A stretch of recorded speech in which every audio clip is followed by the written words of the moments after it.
Hello everyone, and welcome to Straight Chilling. Each week we watch and review a horror film for your entertainment. You can send all questions and comments to straightchillingpodcast@gmail.com, and don't forget to keep chilling. Yeah, we straight chillin', serial killing. 5 cold feelings on the mind, got you reeling. 5-star ratings from the floor to the ceiling. If you get your 1 star, no time for feelings. Got a demon DJ, all the 1s and 2s.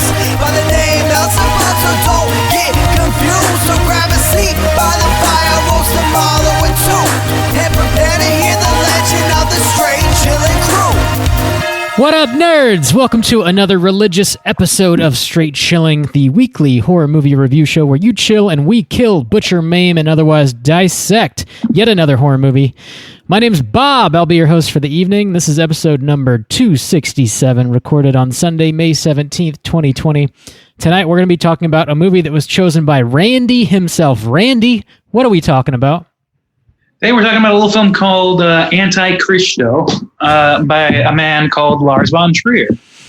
It's a well-loved children's film, very whimsical. Children? Oh, yes. Right. Yeah, this is great for the whole family. It's horror for the children. Just pop it on anytime. Yeah. Ready to roll. It's a great time.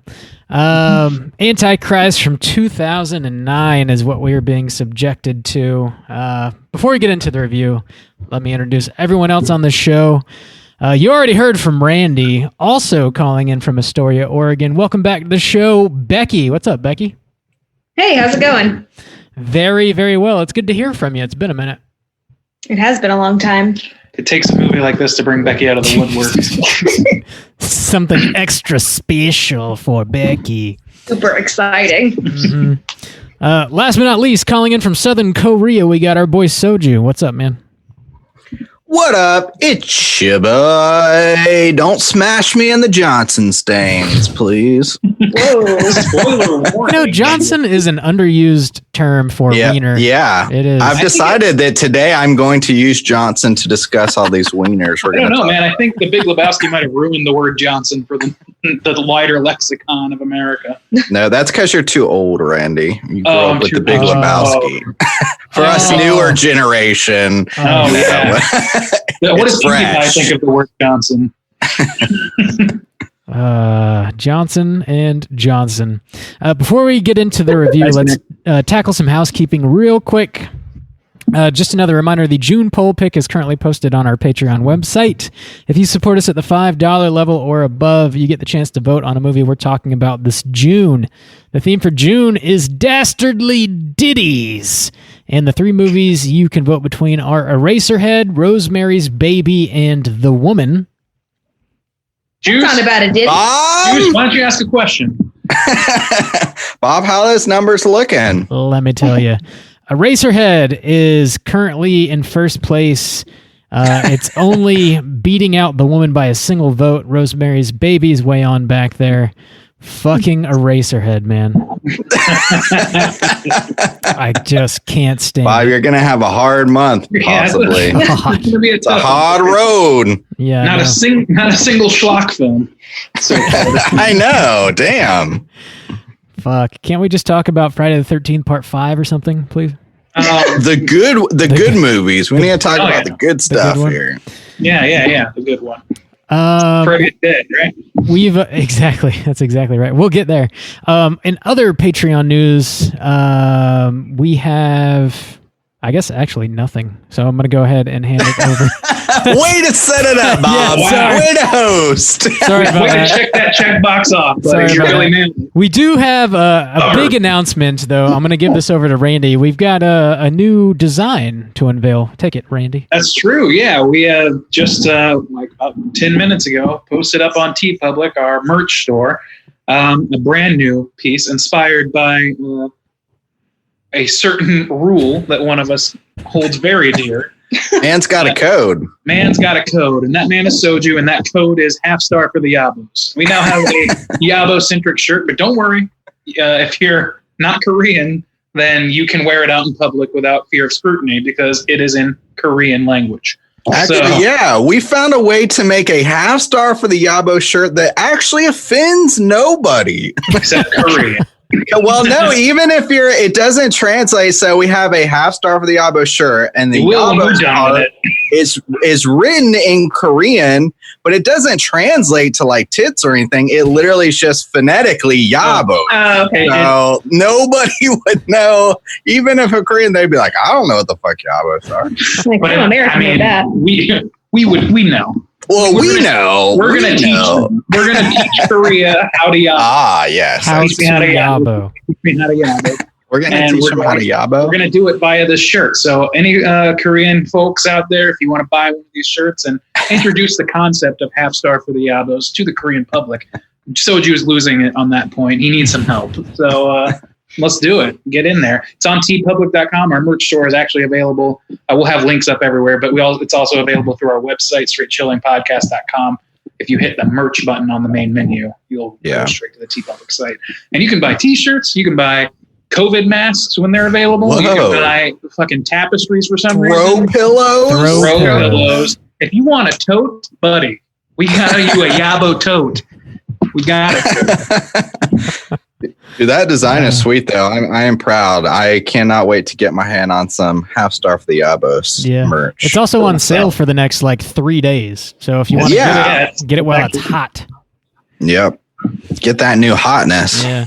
Hey, Randy, can you double check your mic input for me, big dog? Sure thing. Thank you. Juice, do you have any YouTube or Twitch news?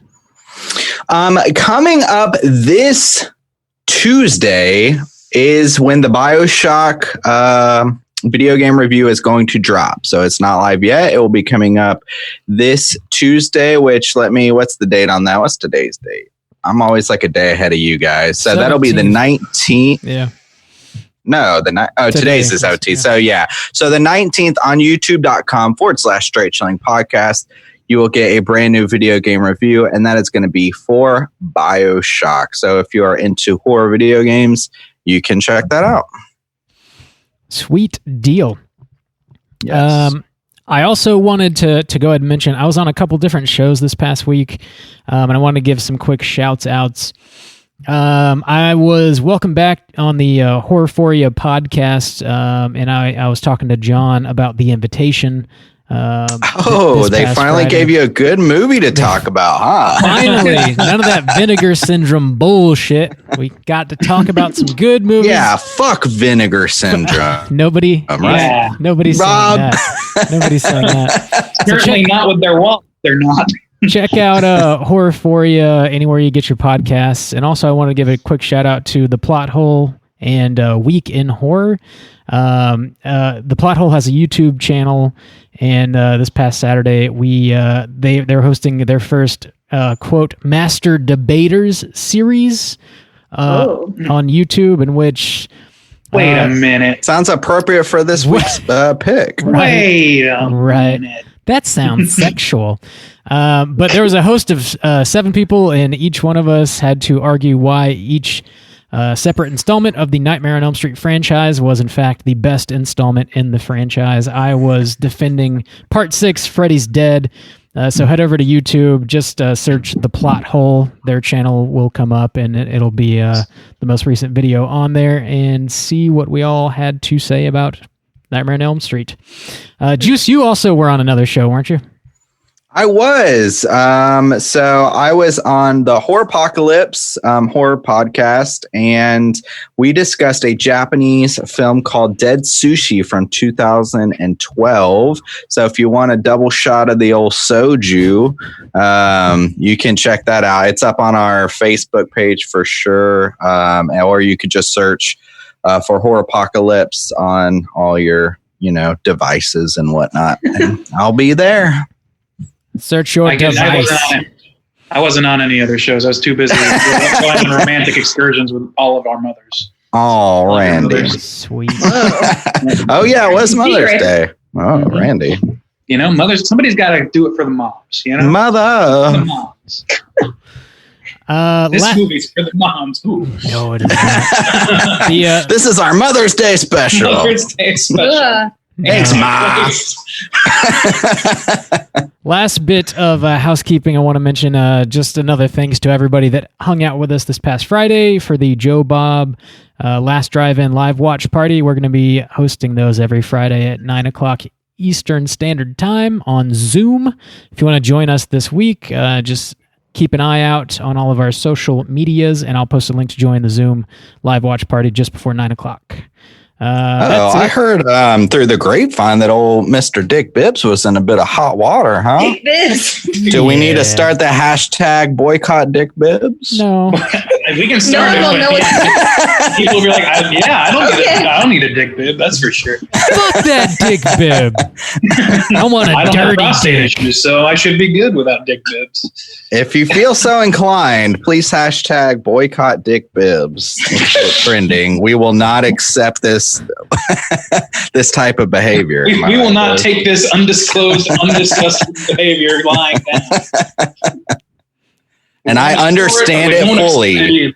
I understand the controversy and everything surrounding it in complete detail. And in conclusion, boycott Dick Bibs. Yes. In conclusion, I have decided to start boycott Dick Bibs, please.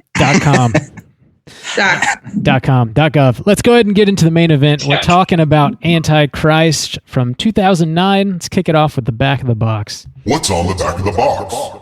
All right. Did you buy this? No. Rob, did you buy this fuck movie? no. You don't own this? Okay, No. let's not act too scandalized by the idea you'd buy a bad movie. Yeah. You bought Rawhead Rex, Bob. Yeah. Well, all right. Let's get into it. Think about the collection, Bob. The collection. I don't want this. There is a nice Criterion edition of this movie for some reason, but anyway, Lars Von Trier directed this movie. The synopsis is as follows. A grieving couple retreat to their cabin in the woods, hoping to repair their broken hearts and troubled marriage. But nature takes its course and things go from bad to worse. This is starring Willem Dafoe, Charlotte Gainsbourg, and a little baby. I guess the baby, his name is Storm. They named the baby Storm. Didn't know that. All right.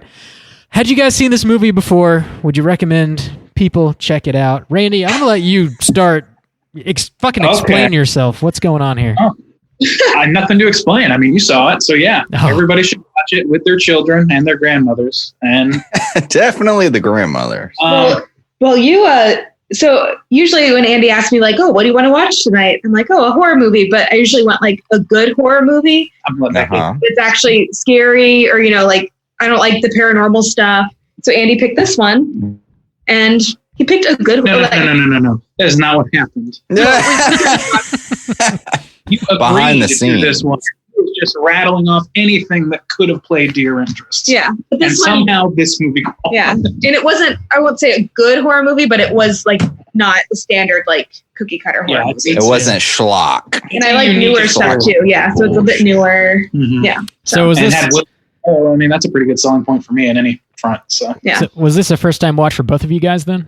yeah. Yes. And we watched this not too long ago. And when we did, I was like, well, I kind of don't think I can avoid making Jess and Bob go through the same experience with me. Like, I'll reserve my judgment on whether or not I like it for my rating because I fluctuate every half a minute. But Yeah.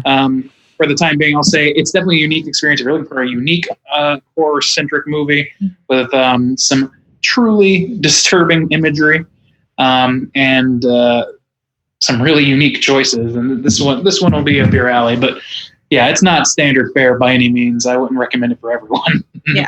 Except for grandmothers. Oh my God. Becky, do you recommend it to everybody?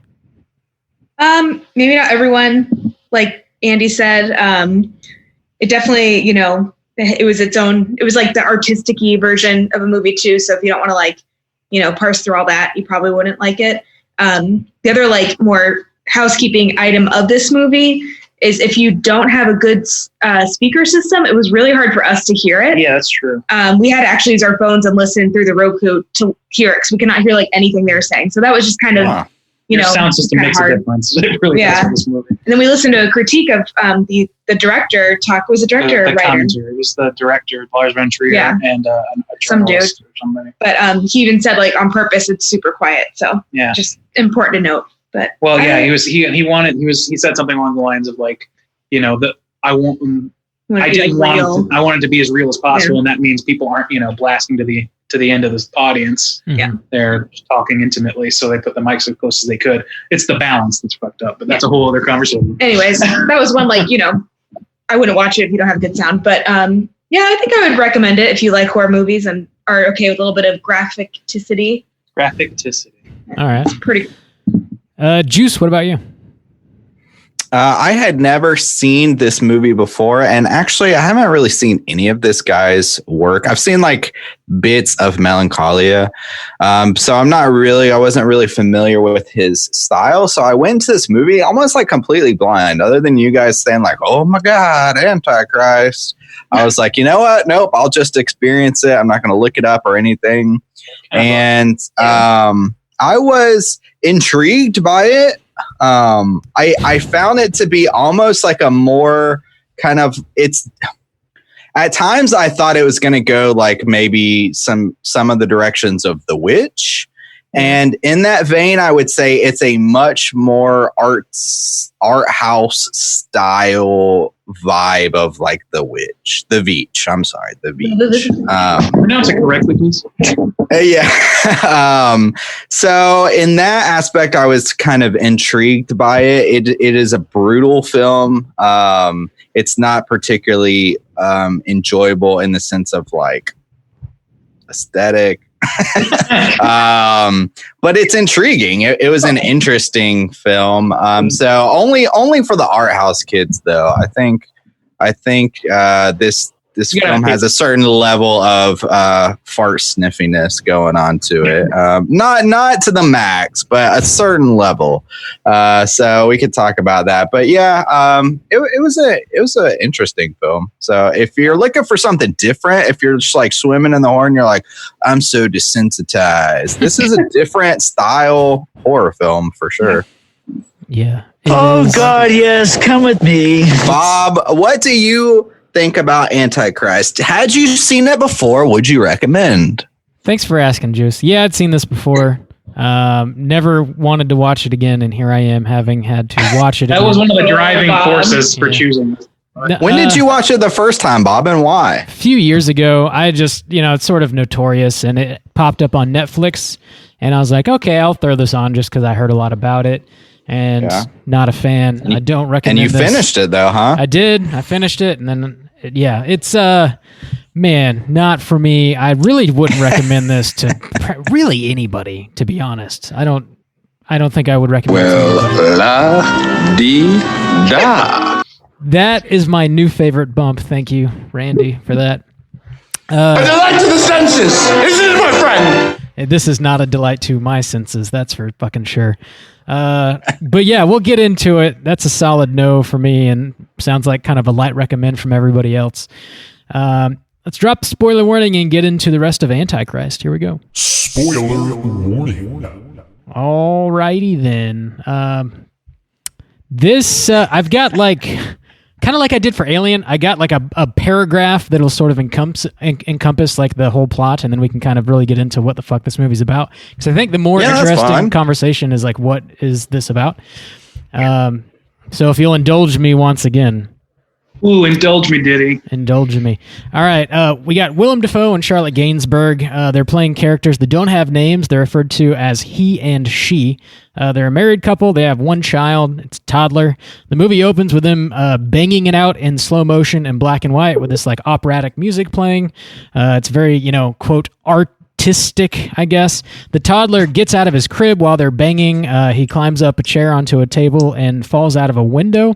And it looks like it's probably a good 3-4 stories up, and the toddler falls to his death. The woman is then overcome with grief, and she's hospitalized for about a month. Defoe's character is a psychiatrist, and at a certain point, he feels that he is the best person to treat his wife because he knows her better than anybody. So he pulls her out of the hospital.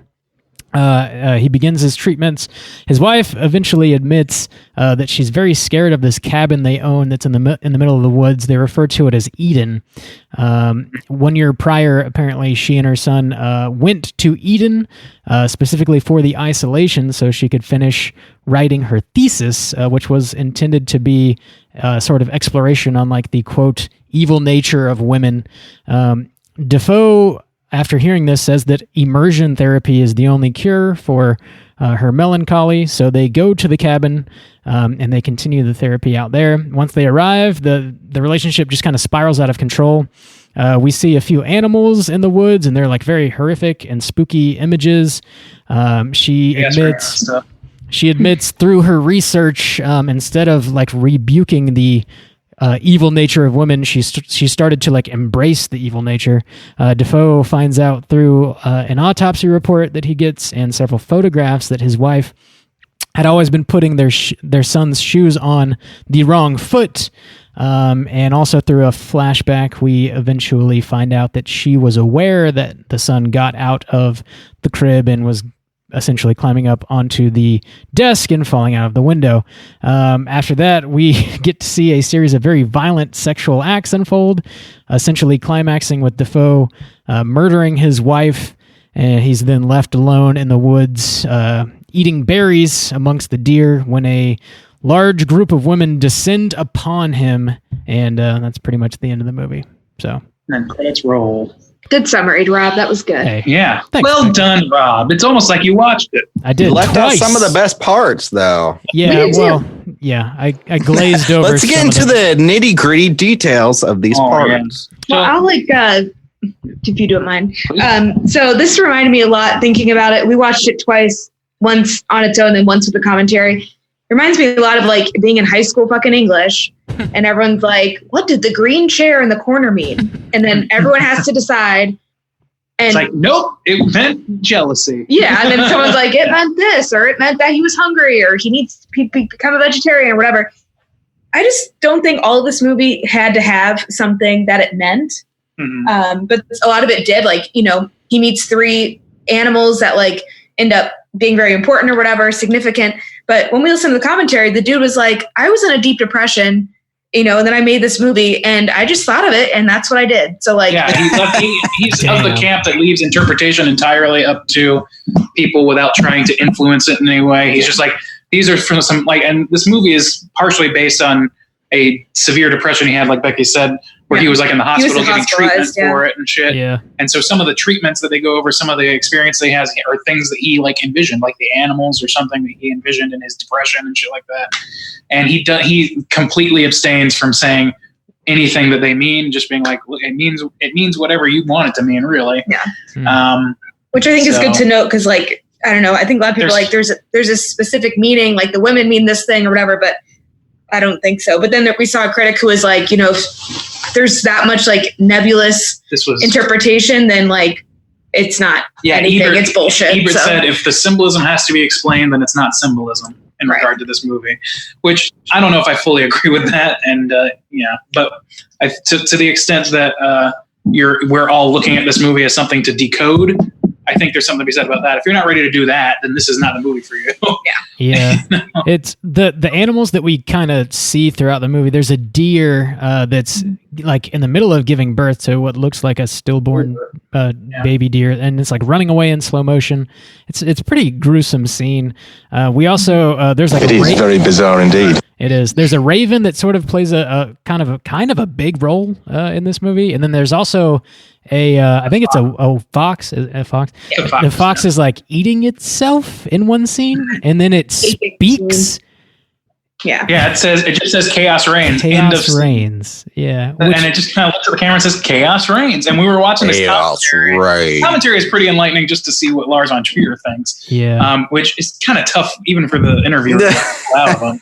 But he's like, the interviewer's like, well, this is kind of a comedic scene too. And like in the middle of all this weirdness, like you've got this scene of like an animal just suddenly talking. And he's like, yeah, it was totally normal in screenings for people to like laugh at this scene. And then it's immediately followed by one of the more gruesome, like sex scenes. Yeah. I laughed because it was bad, not because it was funny. I think that's really bad, but I think that's why people laugh is just ridiculous. Okay, I was like, what?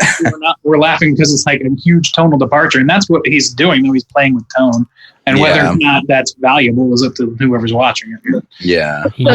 Extremely sexual movie. Yes, it is. Holy We see shit. full rock It is. in this movie. In the first maybe 2 minutes, you see I'm assuming Willem Dafoe's full dick going into a butthole or into a vagina. I assume it's not his Johnson because they only show it from the bottom down. They're only showing the legs and the it's butt. a stunt Johnson. I'm 95% sure that the not in that scene, but in a later scene when his pants are down. When his pants are down. Well, okay, yeah. At that point, I don't think we were watching Willem Dafoe's Johnson banging a lady. Well, we watched full penetration in this movie, and there's a lot of sex that I would argue at least is very convincing at being unsimulated. It would not surprise me if that was Willem Dafoe, unless he was just really against it. Lars Von Trier eventually made a film as a 2-part film called Nymphomaniac, in which there's a lot of sex scenes in it, and the actors are actually having intercourse. So it wouldn't be beyond him to do that, anyways. Yeah, he might insist on it. He's the auteur style, so whatever. Yeah. The mom or she is full masturbation out in the middle of the woods, completely. He was I was really proud of this scene. He's this is one of the better masturbation scenes in cinema history. I think it's very violent and scary. It's not. I was gonna say for all of the sex and nudity in this movie, there wasn't a single moment that I found it in any way kind of erotic. It was always very violent.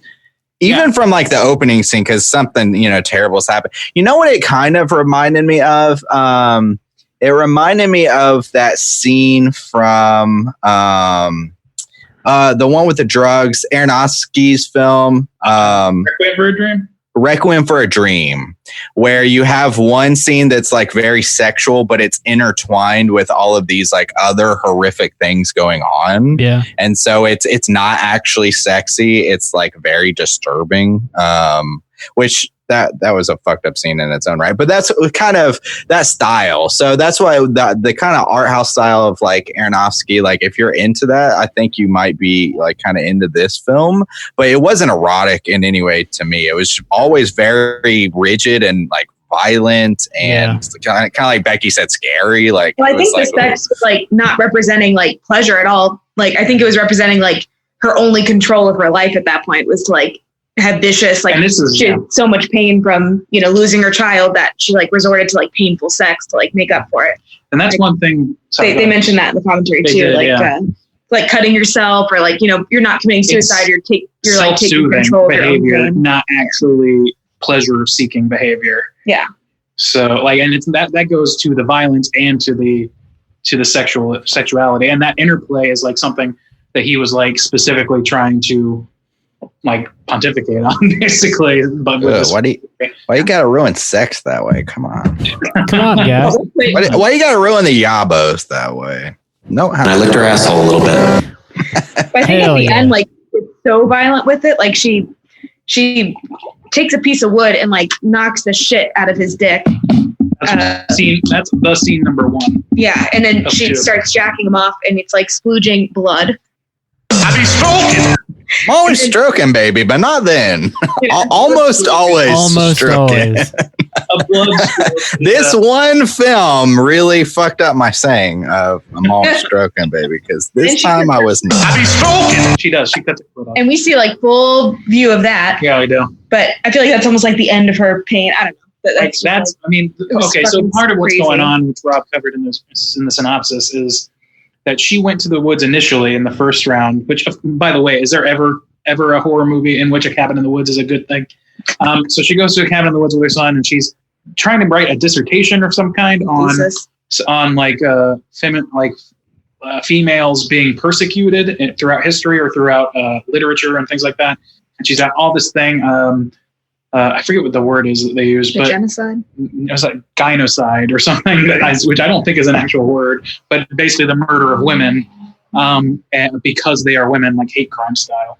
So like she was studying that, and she's supposed to be criticizing it, but she starts to sort of like buy into it in some way, and she starts like torturing her son by putting shoes on the wrong foot or whatever. And eventually she, assuming it's, on the level and not just an imagination of her own, she watches her son walk out the window as she's like in the throes of passionate lovemaking and just kind of lets it happen. Yeah.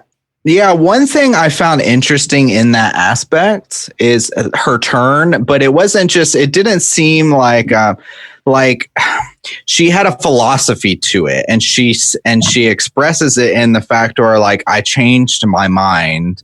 And she says, when I was like out in nature, I realized like women are not in charge of their bodies. So I guess she's expressing it through the way of like kind of like menstruation and like the cycle and like being pregnant and like how it's not necessarily yours. She said like women are controlled in a way by nature.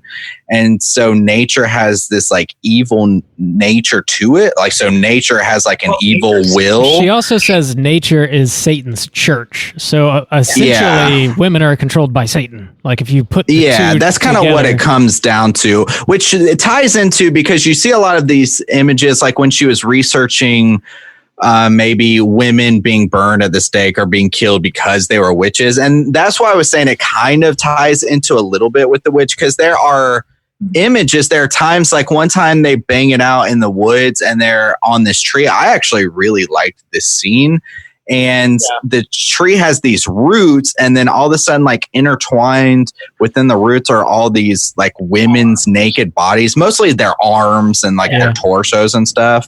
And that was just like a really cool looking scene. And that's when it kind of popped. I was like, oh man, this might take like a little bit of the witch vibe. Like, is there something in the woods? Is there not something in the woods? Satan. And then when they started to explore the idea of the women being killed, and then later in the film too, like the ending, I thought the ending of this movie was really cool. He's walking through the woods and the nature becomes just this like large amount of women like laying throughout the woods, but it fades in like they were there the whole time, or they make up nature. And then at the very end, he's just like stumbling through the woods and just this mass amount of faceless women. I like how they were all blurred out, just start walking toward him, and it kind of like zooms out a little bit and you just see how many it is. And it's just like so fucking many. It was cool. It was like a cool visual, at least for me. I was like, oh, there's like some like stunning visuals in this movie that I found really interesting. The beginning is like gorgeous. I thought it was just like very scene. Yeah, like so well, maybe not well done, but like very immersive. Immediately, you're like, holy shit. It's like, I mean, how many sex scenes have you seen in your entire life that are interspliced with images of children that seem to work? You know what I mean? 10. Wow. Like when you like put on the weight when they're having sex, and like the weight's going back and forth. I don't know, just like stuff like that was really interesting. So and the snow falling, that was a cool effect, like with the cold on the outside and the window open. And I know there was an earlier version of this script that was written where there was going to be sort of like a major plot point revealing that like, the earth was not designed by God.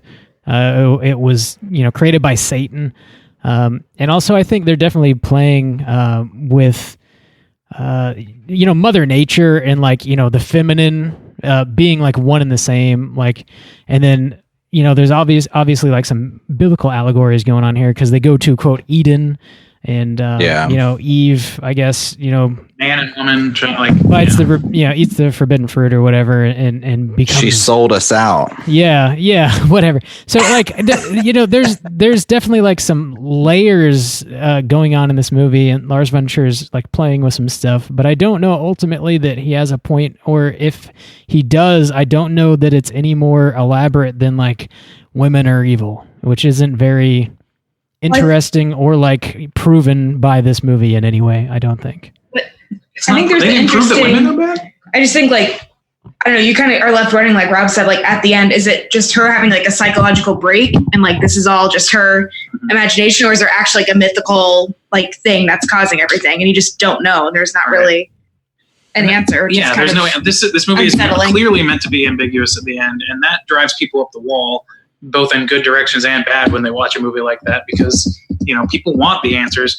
but sometimes they don't want to work for him, or sometimes it's so oblique and so bizarre that it seems pointless of an endeavor. And that's where I think a lot of people fall in this movie, not undeservedly so, because it's intentionally meant to be oblique. And like to Rob's point, there's plenty of layers, like specifically about the female foreman. I don't think it begins and ends with women are bad. I think that's like, I think there's a lot more to it than that, but there's certainly an interplay about the idea of, is nature evil? And if nature's evil, then is this like the biological cycles of a woman? Is that something that enacted upon them, or is that something that like they can't control it? Like there's a lot to think about there, which is like the most engaging part to me, aside from the cinematography. Like the cinematography at the beginning and stuff, and all that is great. But to me, some of those ideas that you can play with that include like the female like aesthetic and all this stuff. It also includes biblical stuff, like Rob said. Like there's a lot that you can. It's like getting a kid of fucking Legos. Like you can build anything, any sort of like philosophy out of it, or sort of interpret a lot out of it. But what you're never going to do is find out what it means, period. Because there is one meaning. It's strictly for us to dissect in one direction or another. Maybe it's completely devoid of meaning and it's full of shit. Just an idea. I definitely think that there are elements of that, to be honest. And some things are problematic. Because essentially it's just the two characters of Willem Dafoe and the woman. And Willem Dafoe is the man, and he is always calm. He's mostly devoid of emotion. He says he's sad, or I guess we see him crying at the funeral of the child. But for the most part, he's very calm and collected and intellectual, whereas the woman as presented as irrational, violent, like she's not in control of her emotions. She's deeply depressed. She can't deal with it like her husband. She becomes the abusive one. She's just like the villain, essentially, of the two characters that we have. She's also got a. So go ahead. I think you can almost flip that though, because in my mind, from like a different perspective, like Willem Dafoe's almost maybe not the bad guy, but he's almost like coming in and he's like, I can fix this, and like almost takes over something that's way more like raw than, like this very like, intelligent therapist, especially if it's your husband. You don't want an intelligent, like, I'm going to carry my back into the woods and you're going to stand there for 10 seconds and you'll be cured or whatever. I agree. It felt a little too like not mansplaining, but like, oh, I can fix you. Like, don't worry about it. I agree totally. Like, not that that's the definitive answer or anything. Yeah. And again, it's like a collision course of a couple built on like lovemaking that clearly have some issues underlying that, because he's making all these decisions for her and none of them work out to her benefit or his. So like he makes all these decisions to get her to the cabin. Every method of like therapizing that he tries, he fails at, because he's like incapable of figuring out what it is going on with her until the last minute, where it's far too late, where he's immersed her so deeply that he can't really avoid the answer he's looking for, which is that she's afraid of being a woman. That her fear is like what she considers an inherent evil, being a woman. So yeah, I mean, there are times though, and I mean, it could just be manipulation or whatever, but she's like, there are times where she comes out of her irrationality or her depression or whatever. She's like, thank you. I'm like, really, like at one point she's like, I'm really glad you're doing this for me. It's like, thank you. I'm feeling much better. It like seems like she's much better. There are maybe 2 or 3 moments. One time is before they even go to Eden, where she's having a really hard time, and it does seem like she's having a breakthrough. So I wouldn't necessarily, like, at least from his perspective and from what she tells him, I wouldn't say that it's completely, I wouldn't say that it's like he's the bad guy in that sense, because from everything he can see that he's doing and that she's telling him, she's getting better. Yeah. Now the sex is weird. It is weird that she is like struggling so much, and then he'll still have sex with her in some ways. And that's why it feels like wrong and violent. Sometimes they're like, no, this person isn't well. This isn't something you should really it's a conflict of interest. Any therapist knows they don't treat their people in their own lives because it's a conflict of interest. You're too close. You're not supposed to be so close that you know everything about the person. she's supposed to be far enough away with a pragmatic distance. Yeah. So effectively make changes without actually being a part of their lives. Especially if your son died too. It's not like it was, right. her He's going through some sister shit, or something. theoretically. Like, yeah, they both lost a child. He's not separated enough to be effective because he's got to be grieving on his own right. So, like, it's not that I think that he is making bad decisions on purpose. Yeah, he's helping. He's trying. He's trying to help, but everything he does fucks up because he's just incapable of understanding what she's going through because he doesn't have all the information. And he should pass that treatment options off to somebody else before he gets his dick hit with a bit of wood. It's not his fault that happened, but it is his fault that they got out there. And this is a group effort to funnel themselves down this terrible funnel. And they're trying really hard to make it work, but they're making all the wrong moves together. And then eventually, individually, when she goes full fist, full brained into this idea that she's been harboring secretly for months. She's been harboring this thing. This is a guy who was pretty much an absentee father by her metric. She mentions early in the film.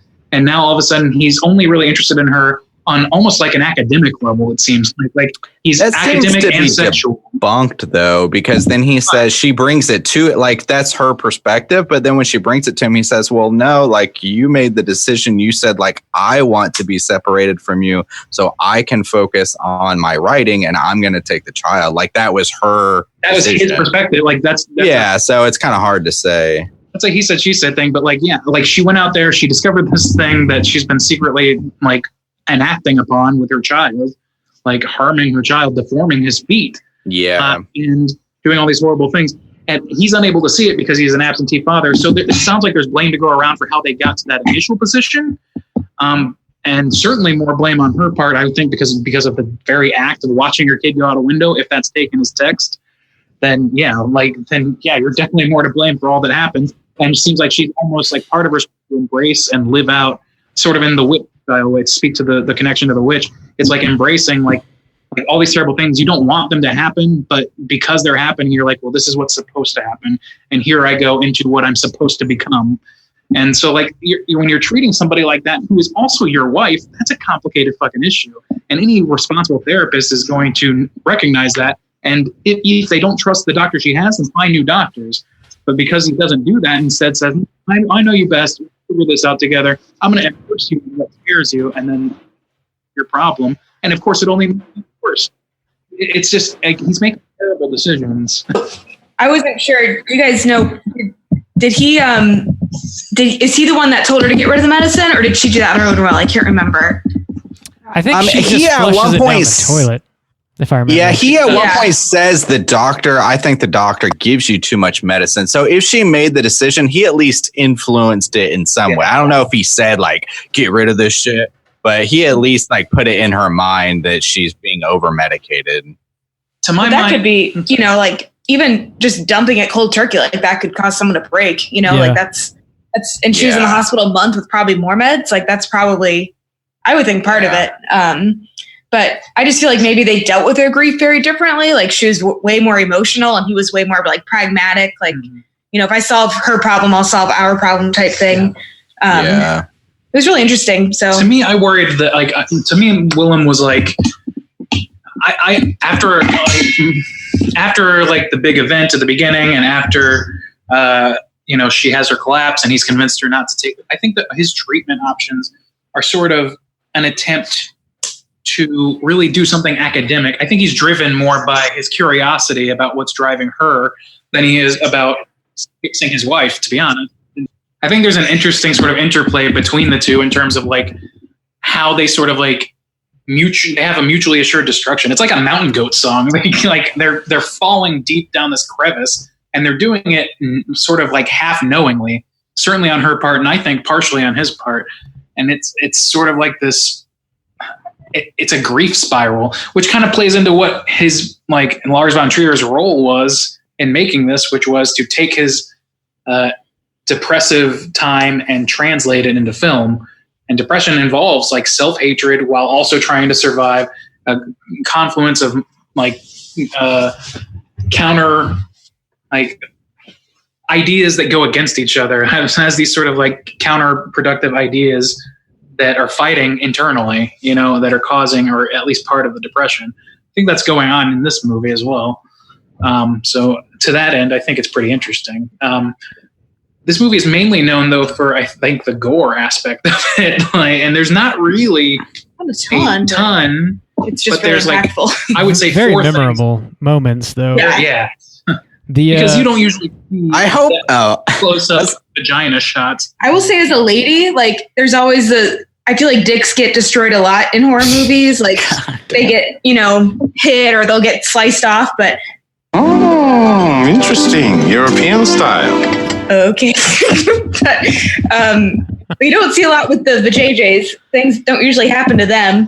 Or you don't see a lot of vaginas in general. Yeah, you see like the bush, but that's about it. You see boobies. You see boobs. Yeah, bush for sure. Occasional. Yeah, but the fact of like cutting it and you could see everything, it was really disturbing. That gave me a very visceral effect.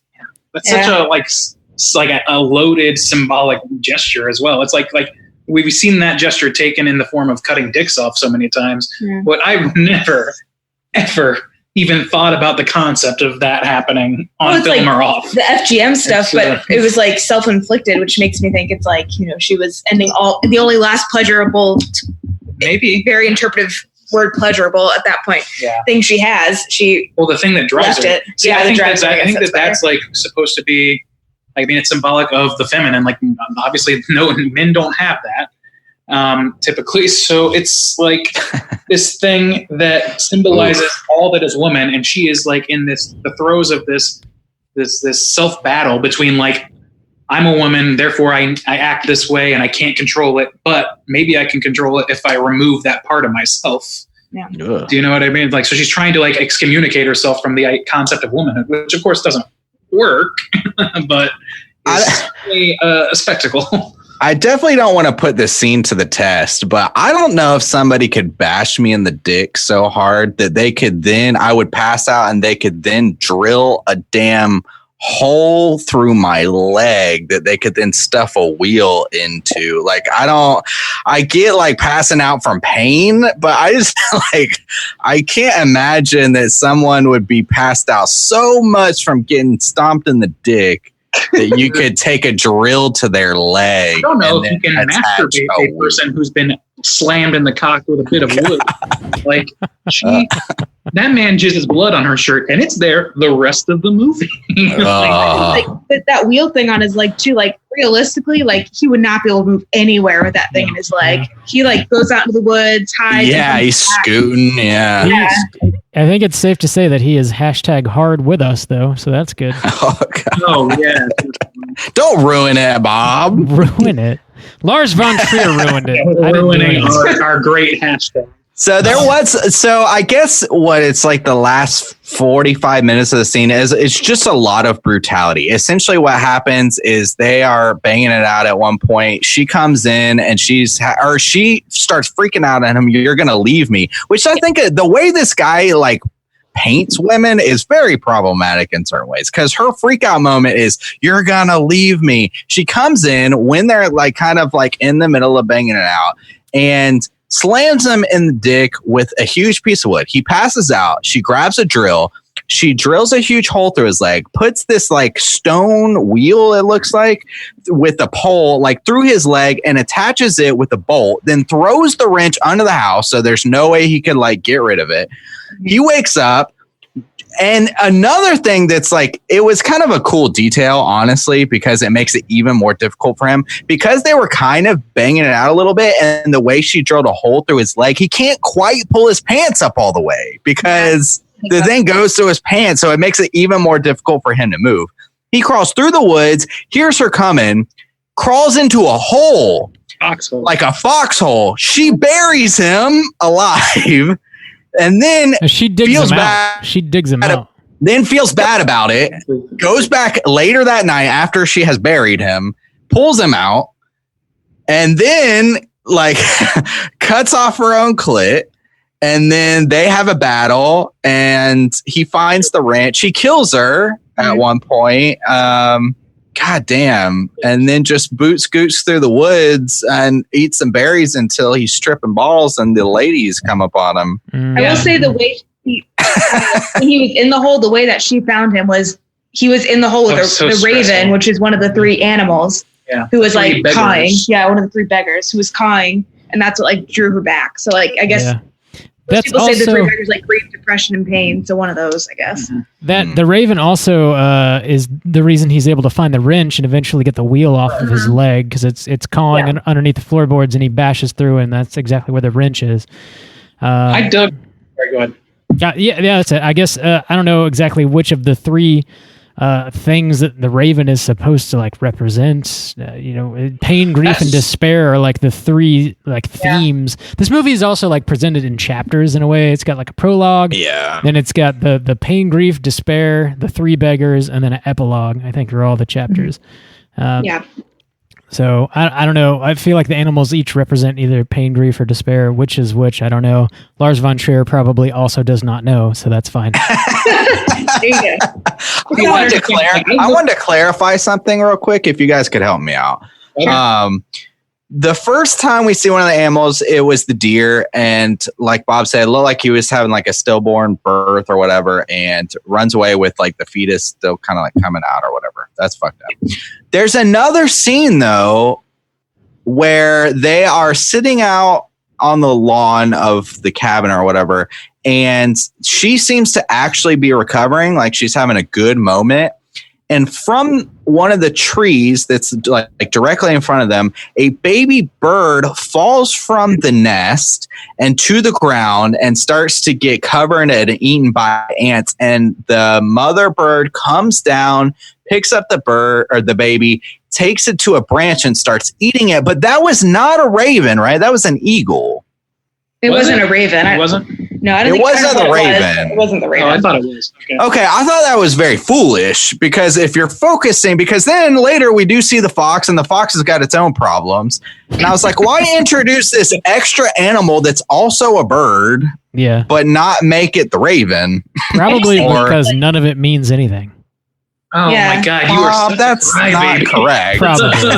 But I think maybe she was like finally feeling good. I think like, grief comes in waves and, kind of hits you whenever. She's feeling good, and all of a sudden this baby bird falls. She's like, oh shit, my kid died. I'm going to be. Sure. Yeah. But not to make it the raven seemed like, I wanted to make sure it wasn't the raven, right? It wasn't the raven. To me, it was. And that's news to me, because like I thought, okay, that makes sense, because like these three animals and everything in this nature area is supposed to be both a reminder and a specific symbol for matricide or not matricide, excuse me, the killing of your child. Like, or the eating, like the fox is eating itself, the bird was eating its child. Maybe it was. I didn't think it was, but maybe it was. I don't know. I'd have to double check. I thought it was, but in any case, I think it was. It's clearly sending a message. You think it was the raven? Okay. No, the fox eating itself. Yeah, it makes more sense what to me. I was talking about. Oh yeah. This is why we're not professionals. But right. But yeah, so to me, those things, I looked high and low trying to like contextualize the idea of the three beggars. I don't know if that's an existing thing or not, or something he made up.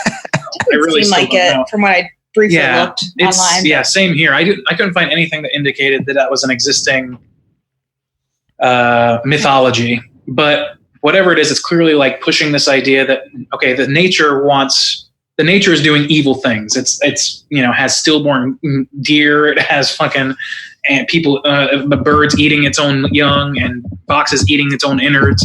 It's clearly like this destructive force that wants to take away life. And to that end, I think it's pretty effective. But I don't like the little like Yoda moment at the end where Willem's walking away and he gives him a kindly nod or some shit as he walks away into the distance. That's a little beyond the pale for me. Yeah, that's a little much. Like, okay, so like the only thing that we're told about the three beggars, of which is like it's part of her studies, we find out, but we're told about the three beggars that they represent pain, grief, and despair, right? Yeah. And that when they come, they demand death or something like that. So once she dies, basically like seeing those things as a harbinger that one of them is going to die also, and it ends up being her, and then they're sort of like, all right, man, we're done. See you later. And Willem's like, okay, cool. Bye. And just walks off into the distance. It was weird. So I don't know what to make of all that. And that's, I don't know, to some extent, that's that's part of what Von Trier was going for. To your point, Justin, though, like that it's problematic for women. That was my first read. I was like, man, this dude must hate women because they're really demonizing them and like giving only the most lackluster defense of all time from Willem Dafoe's mouth, because he can only say what we would say. And then around him, he's seeing all like stillborn fucking deer and a woman who wants to chop his cock off, or at least her own clit. So it's a whole thing. And like, to your point, Rob, also, like it may mean nothing. Like, and to him, I think it means nothing until you apply the meaning, which I think is a valuable thing on some level, but it makes it more difficult to enjoy a movie, certainly. Yes. Is there anything else you guys want to mention before we rate this thing? No. I don't know, man. What else can we talk about? Yeah. I don't know. There's a lot to talk about, but it's like just rushing through. Not Russian.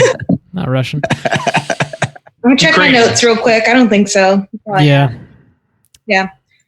All Big right. topics. Yeah, you guys are done. Let's go ahead and rate this thing out of 5. Randy, this was your pick. Why don't you kick us off? How you feel? Oh man, it's like you're made of salt. I am. I was intrigued by this movie quite a bit, and I've spent a good deal of time here defending it. I have problems with it.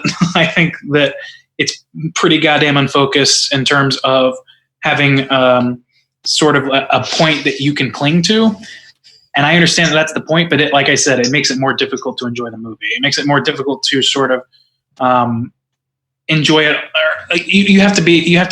You're bringing your own baggage to it at that level on a level that you don't on most other movies, I don't think. And, that can be for better or for worse. I don't know if that makes you a good film by default by saying the point is there is no point. I think the experience has to speak for itself on some level. And to that end, I think it does on a few levels, the cinematography being the biggest one for me. I think that's like absolutely the strongest thing about this movie is the way that it's shot. It's like undeniably gorgeous and like daring with some of the shots it takes. Like there's this weird shot and I have no idea why it's there or what it's trying to evoke, but it's so interesting. When she's in the hospital, they end a scene by having the camera, which is pivoted on both of them on either side of the frame, her in a bed and him sitting on a chair. And then it just slowly zooms in to these flowers in a vase and just goes into the water in the vase. And you just look at a plant decomposing in this thing. And I guess it's supposed to be part of the like devolution of nature, what we're discovering about the evil of nature, whatever, what we're developing. I don't know, but it was such an interesting thing to do that I can't stop thinking about it. And I think that's valuable in some way. And certainly like just on a pure aesthetic level, that opening scene I thought was great, looked great, and was really heartrending. And then you have clearly some like hostile level torture porn going on at some point later on, which I don't usually love, but because it's so like steeped in this like mystery of like, what the fuck is actually happening here? And it's not just like, it's not like a hostile or like a torture porn film where it's clear there's no point except for the violence. The violence is there for a reason. It's just a clearly fucking oblique reason that you can't figure out. And I don't know. I find that pretty interesting. In the director's commentary, they brought up torture porn to Lars Von Trier. He's like, oh yeah, I think I've heard of that. Pretty interesting. Anyway, all that to say, the problems I have with it are that, it's just tough to find a life raft in this thing. It's an ocean of potential symbols and ideas, and they're all coalescing in a way that I think is pretty consistent in terms of like, it blends well, but it doesn't, it's a chutney. It doesn't form any one thing. And you have to sit there with your alphabet soup and figure out what it spells on your own. And normally that's okay with me, but there are some letters in here that I don't know. Like there's some shit in here that doesn't make any sense. And I don't know that I could ever make sense of it in a way that's satisfying to me, both as a patron trying to understand what he's saying and trying to understand what I'm taking away from it other than sheer like the feeling I get watching it, which oscillates between absolute abject horror and goddamn, that shot looks great. And then the occasional like, what the fuck? Why is that fox talking? So I'm going to give it a 3. I don't think it's the strongest movie I've ever seen. It's the first Lars Von Trier movie I've ever seen. So maybe I would get a little bit, maybe I'd get a little bit more out of it if I watched more. I don't know, but I would say that standing on its own merits without the contextualization from from that commentary, I would have probably rated it a little lower. But understanding what his broader intentions were at least clarified a few things and made it simpler for me to be like, okay, well, now I can focus on what I think instead of what he's trying to say, because he's not. So I thought that was interesting. So 3 for me. All right. Becky, how you feel out of 5? I pretty much agree with Andy. He said most everything. He just took all the spotlight. Basically. I didn't ask to go first. Bob wants to rake me across the coals. I went first. I'd give it like a 3.5. I think what Andy said, like, you know, it was hard to tell like what the actual meaning was, but it was fun to kind of decipher it. I know for me though, like I think about 3/4 of the way and I was like, yeah, this is still good. I'm sure by the end we'll know what everything's about. And that never happened.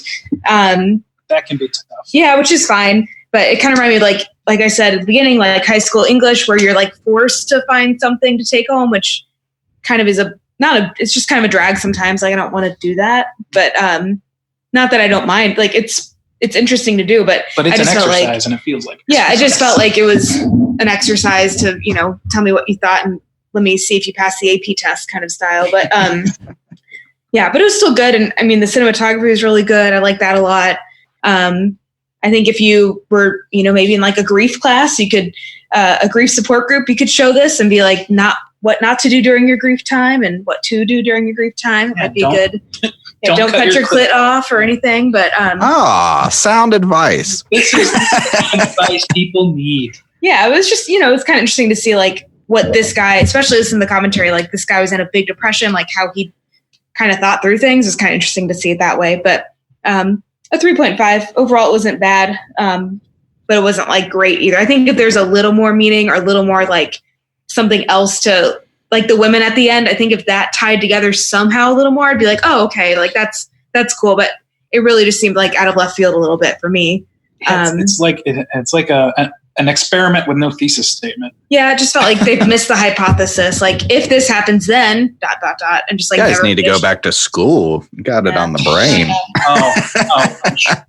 Hypothesis. We're not hosting an intergalactic kegger down here. So yeah, that's, you know, it was still pretty good though. I thought the sex scenes were really meaningful. They weren't just like meaningless. Like they weren't titties out just to have titties out. They had a meaning and stuff. So, you know. Meaningful titties, meaningful yabos. That's what we aim for here in Straight Chilling. That's for sure. And I think having like the shoes on the wrong foot and stuff with the kid was like a nice detail that really complicates things. Yeah, it just complicated things just that more and just made it like an extra layer of things, which I kind of you had problems before your kid's death. You kind of fucked up. Yeah, this is the ongoing issue, which raises the question for me, like, is it just her being crazy or is it the forest? You know, like what is it? So I don't know. That's my thought. So all right. 3.5 from Becky. Juice, how you feel? I like parts of this movie. I think this guy definitely is a talented cinematography, I guess, like Randy was saying. That was kind of the best part for me. Some of the artistic shots, the opening scene, slow motion, black and white, the snow, like it looked intriguing. It looked beautiful and yet not at the same time. I think it's somewhat of a talent to have a movie full of these sex scenes and to feel like none of them are erotic, to feel the tension and to feel the danger that's in them. I was kind of impressed by that. He really did kind of remind me of a Darren Aronofsky in certain aspects.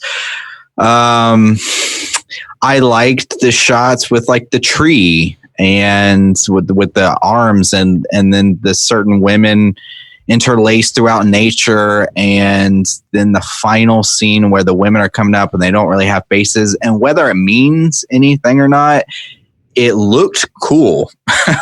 And it got me thinking, like it like really intrigued me. Radiohead music video, bro. Yeah.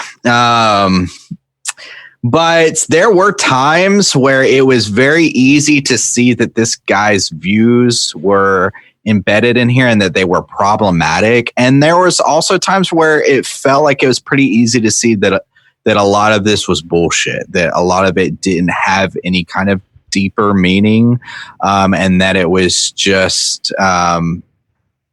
interesting visuals that people would probably dig too far into. And so I don't ever want to watch this movie again, but I've been thinking about it a bit, and I did find it interesting, and it has some merit. So I'm going to give it a 2.5. Right down the middle. And here comes the bottom. Comes the negative I see it coming. Oh, do you see it coming? This Bob, Yes. What did you think about Antichrist tell you. out of 5? Be prepared to be bedazzled. Let me tell you, Lars Von I'm Trier prepared. is obviously like a very talented director. I've seen a few of his movies. Melancholia, Antichrist, and Nymphomaniac are like sort of what he refers to as like his depression trilogy. I've seen all of those, and I also saw his most recent movie, House That Jack Built, and I feel like he's obviously talented, and he can craft like a very beautiful film. He gets these amazing actors to work with him, and they always deliver like very compelling performances. He's able to pull a lot from the actors that he works with. And but for some reason, like all the movies that I've seen of his, they all feel like they want you to believe. They have like a huge meaning, or they're trying to convey something very compelling. But I don't think that any of them actually do that at all. And I don't know that he really knows what he wants his movies to be saying. And I think that's a huge problem. Like a consistent problem for all the movies that I've seen of his. They just don't, they ring very hollow for me. There's like a certain symbology that he plays with in some movies. Some of them, there's really not any at all. This one here is probably the closest to having some sort of cohesive message that I've seen. But I feel like he's just showing you a series of shiny things that really do not connect in any way to make any sort of grand point. And that's just sort of his style. So if you're into just like really gorgeous imagery and, loose themes and concepts, then you probably would dig his stuff, but it is definitely not for me. It feels pretentious as hell to me. That's a 1 star. This movie is not for Bob. Lars Von Trier is not for Bob. That's for fucking sure. That's gonna. Bob doesn't like those artists. No, it's fuck David Lynch. Fuck Von Trier. I never said fuck David Lynch, or maybe I did, but I didn't mean it. Definitely has. It's gonna put our aggregate at a 2.5 here. Let's go ahead and get into our Rotten Tomatoes segment and see what the critics and users think about Antichrist. Certified fresh to death. All right, folks. So what we got here is the Rotten Tomatoes segment. If you're new, I'm so sorry. And also, this is how it worked. I'm going to start with the critic score as listed on RottenTomatoes.com and give everybody around the table, so to speak, a chance to tell me what they think the percentage of positive reviews are for the critics. And then after that, we'll do the user score. So starting with the critics, there are 176 reviews aggregated here. Out of 0 to 100%, I'll start with Juice. Juice, what do you think? Damn. Is Bex playing too, or can she see the screen? Becky is playing. I haven't looked. Okay, good. This one's tough. Really tough. I'm going to say Juice is a man of the critics and say 55, close to my score. 55. Okay. Bob, why don't you give us the second one? Critics probably like this pretty well, I would think. I'm going to go with like a 72. 72. Going off, not rounding. I appreciate that. Beck, what do you think? Well, I was going to go kind of where Justin was, so I'll give it a 50 so I get that whole bottom. Get that, Whoa. Gotta get Whole Get that bottom, girl. The entire bottom. Speaking of bottom, Will Dafoe's butt, it really cinches during sex. Oh, that boy's got A lot. a toy butt. Toy. We got to see that. Could have just been a stunt butt, though. Like nothing I'd ever smelled before in my life. Damn. Damn. It actually worked that one. Wash that. So, you guys curious who won this shit? Because yes, it was not, unfortunately, on the bottom. Yeah. It was remarkably close by Juice Stains, 53%. Oh wow! You were close, Beck. You were 1 point away Yeah, damn. from tying it up. But Woo! Soju. here's what the critics' consensus: gruesome, explicit, and highly controversial. Lars Von Trier's art house horror, though beautifully shot, is no easy ride. That's an understatement. Except for Willem. Yeah, well, That's easy ride. he's an easy ride with that toy dance. So anyway, we're going to do the audience score now, and there are 29,231 audience reviews for this, so quite a large number. Yeah, it is a big number. Beck, I'm going to start with you this time. Go in reverse. What do you think out of 100?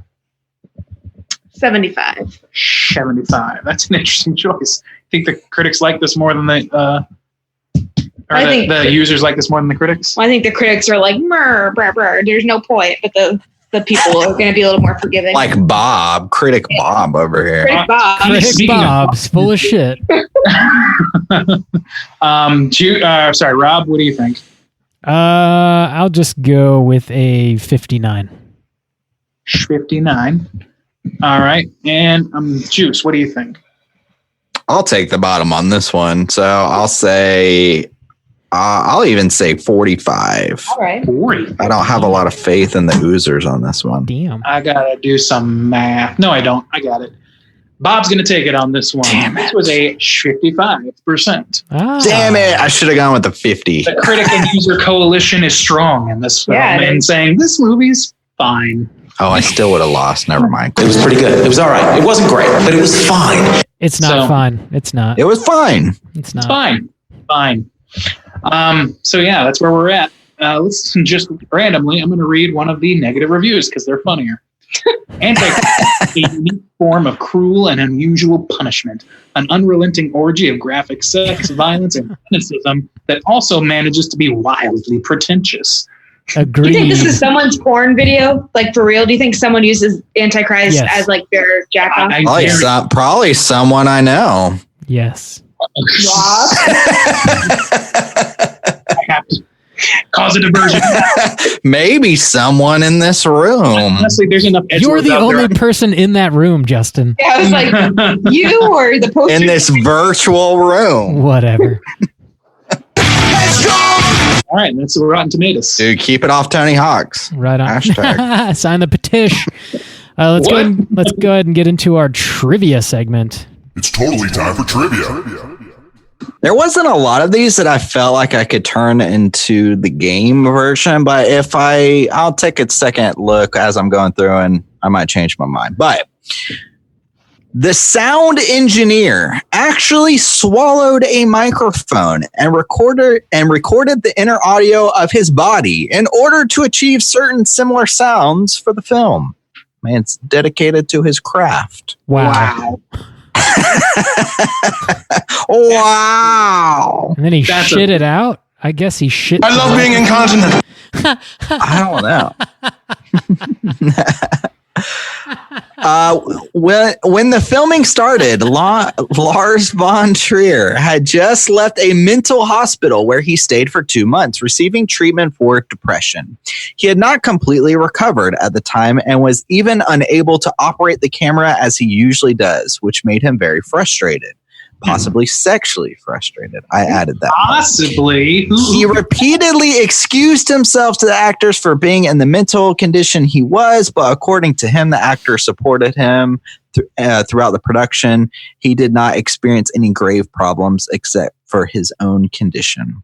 Wait, what? All right. Well, whatever. Okay. As Bob mentioned, or someone mentioned before, this is the first part of the trilogy of depression, which also includes the film Melancholia from 2011 and Nymphomaniac Volume 1, 2013, Nymphomaniac Volume 2, 2013. I don't Okay, that's how it's labeled. Two parts of the same movie. They're both totally worth watching. Are they long? Is it like super long? I mean, it's like 2 feature-length films. Holy shit. I guess I don't associate depression with sex, but apparently this guy does. Yeah. Well, yeah. Yeah. If you ever wanted to see Shia LaBeouf's hang dong, watch Nymphomaniac. Well, Around here, that means big money. Yes. Big Johnson. So somebody had mentioned this before, but Antichrist was originally scheduled for, well, not this part, for production in 2005, but its executive producer, Peter Jensen, accidentally revealed the plan ending. Lars Von Trier was furious and decided to delay the shoot so he could rewrite the script. Somebody was talking about how there was an alternate version of the script and it was something else. That was me. It? Yeah. The whole like reveal was supposed to be that the world was like created by Satan, not God. That's okay. Okay. So that was the original intention and was only thwarted because fucking Jensen revealed it. So anyways. Jensen.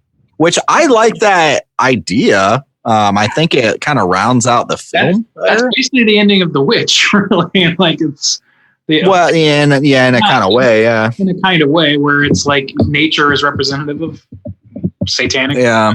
Like most of that shit. Satan must be stopped at every opportunity.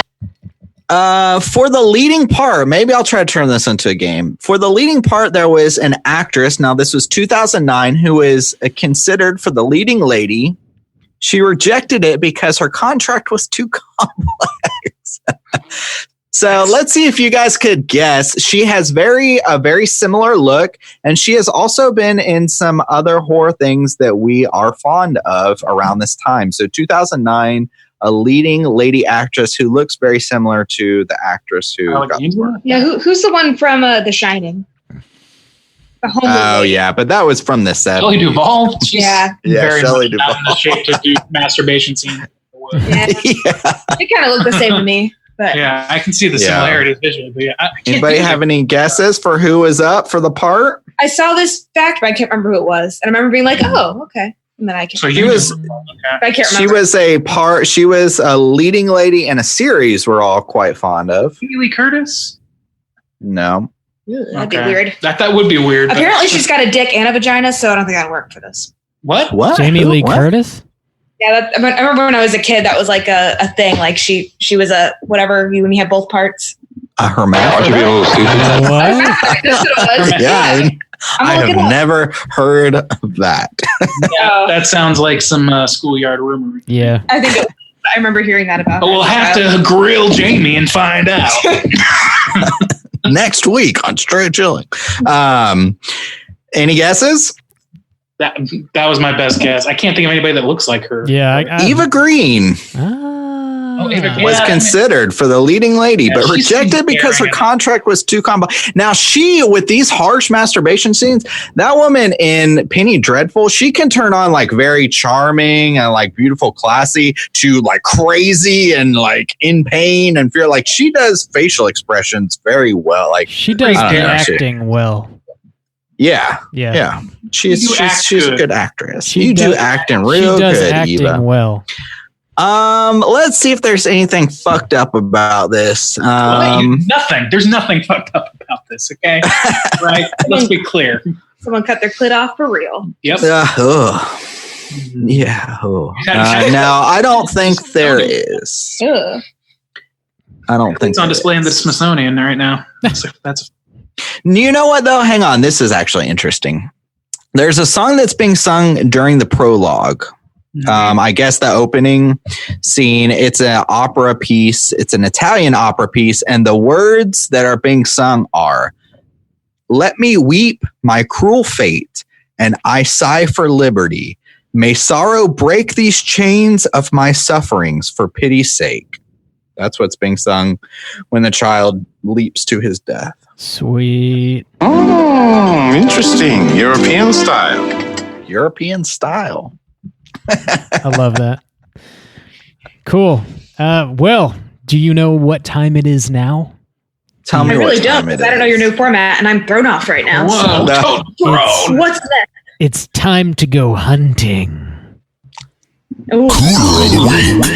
Ooh, Cooter of the Week. I think I know who Bob is going to, recommend. So first, let's talk about what is the Cooter and how we will hunt them. Cooter is a character type. They have to hit at least three of these 5 points to be considered Cooter of the Week. And the 5 points are smug arrogance, manipulation, overall attire, overall patheticness, and something that's definitely not in this film, sexual deviancy. So, shade and upright. Yeah, so there are essentially just two characters in this film, but I have a feeling that Bob would like to nominate the director himself. Bob, am I incorrect in this assumption? I would like to nominate he, she, and Lars Von Trier. The unholy trinity, for sure. Completely unsatisfied with the concept of picking one. There doesn't have to be just one. I know. There can be more than one Cooter, but there has to be a Cooter of the Week. Well, okay, so let's go down the list. We got three characters. Let's see what marks they each hit. Yeah, let's run them down. Start with he. So he is, I would say he's very arrogant, right? Very okay, smug arrogant. I would argue a little pretty manipulative too. Yeah, he manipulates her to not getting treatment. He conceals things from her. Yeah. He manipulates her to getting treatment. Mm-hmm. So. That's two. I don't think he should be having sex with his wife in the condition that she's in. So I would give some sexual deviancy. You don't have sex with any other patient. Why the fuck you have sex He does with your abstain at first, but eventually caves. Also, he does give in to some of her questionable requests, such as hit me. Oh yeah, he does it at first, but eventually he's like, you know what? I'll slap you one. You know what? I'll slap you around a little bit. Interesting. European style. But last week, you guys gave me shit because you're like, or was it last week where you're like, oh, it's consensual. Yeah. Well, the thing is, that's cool if you're like in like Sound of Mind, but she's not. That's cool. Yeah, that's real cool. If whatever gets your dick hard, man. But if you're like not whatever, smashing people in the dick with a piece of wood, whatever it is, whatever gets your dick slap hard. them around. Yeah, there's a big difference. Yeah. So anyway, I think that's at least 3 for Defoe right there. So he's already certified Cooter. Which I think they're both dressed pretty normally. Yeah. What about she? So, well, just thinking about her attire, the only thing I could say to that end, which I think is pretty debatable, is that she walks around with blood jizz all over, which is pretty disturbing. But I don't know if I would call that attire, so to speak. So yeah, she's pretty normal looking clothes wise. Yeah. Yes, she's manipulative for sure. Manipulative, sexually deviant. They're both sexually deviant. My God. I don't think she's arrogant, really, or anything. Self-important. She is, but it depends on where she's oscillating. Yeah, I don't think that's really like in her control to be arrogant. Yeah, maybe not. Yeah, I don't know. That's my idea. That could be a good. What are the other ones though? Pathetic. She's not pathetic. No, that's the only one we haven't really touched on yet. I don't know. Could we say she's the way she like puts the kids' shoes on? Like, can we talk like? Yeah, I mean that's something. I don't know if it's pathetic, but it is something. It's psychotic. Yeah, pathetic as a mother, maybe. Well, yeah, but she's not. Only if she's trying to be a good mother, which it seems like she's not. Yeah. Yeah. We're gonna get arrested.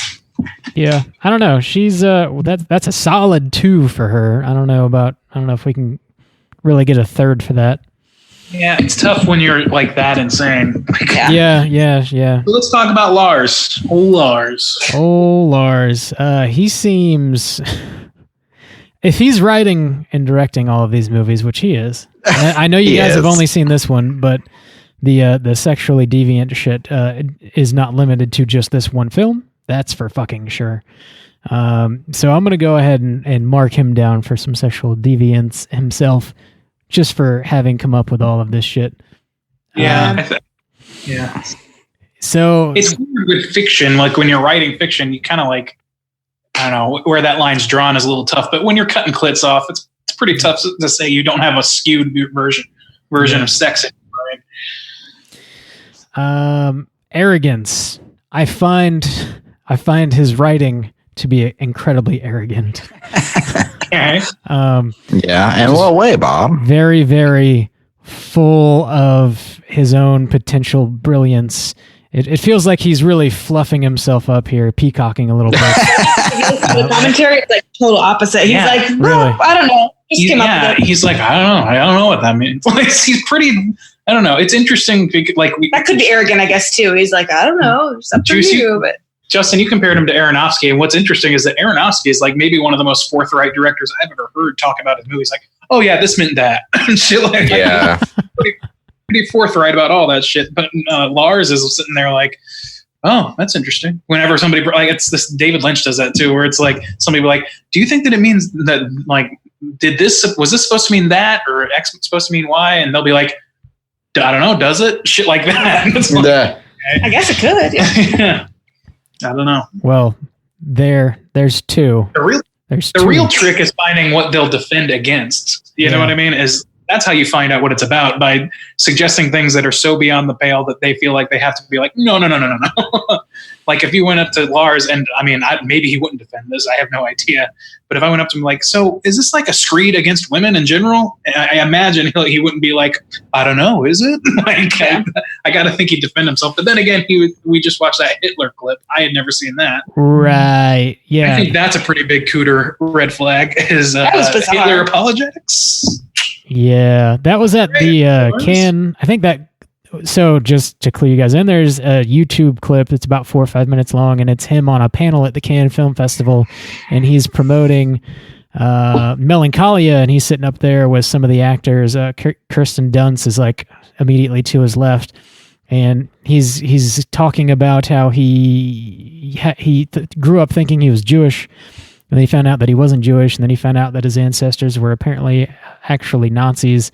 And he was talking about how that was like excited him, I guess. And he understood Hitler, and like he kept referring to himself as a Nazi, not in a bad way. It was very confusing.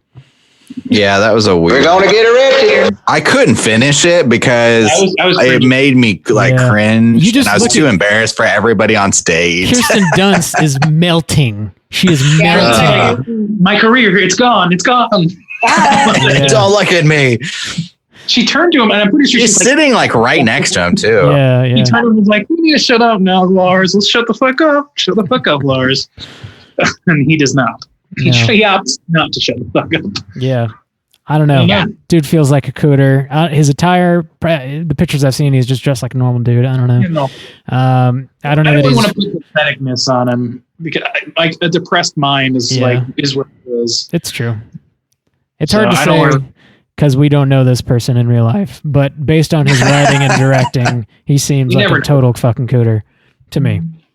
Yeah. Yeah, I think that's a pretty strong argument in general. And I don't want to demonize somebody for having depression and trying to work through it by making art. That seems kind of fucked up to do. Yeah, that's true. But I do have problems with people making Hitler apologetics, and I do have a problem with fucking watching clits get cut off for no express reason. Man, you're kind of a prude, Randy. Why don't you get into the whole clit removal, Satan must be stopped at every opportunity. It's a movement. All right. That's it. Oh, you're a monster! What the hell is wrong with you? So, Willem Dafoe's character, definitely Cooter certified. Yeah. So I think Lars and Willem both land on the spectrum pretty good. Charlotte Gainsborough's character is not too far off the mark, but I think her state of mind makes it pretty questionable. Yeah. I agree. All right. Sounds good. We hunted. We did indeed. Let's wait to hunt them, guys. We hunted them. Let's talk about what we've been watching this week. Hey, gang, what you been watching?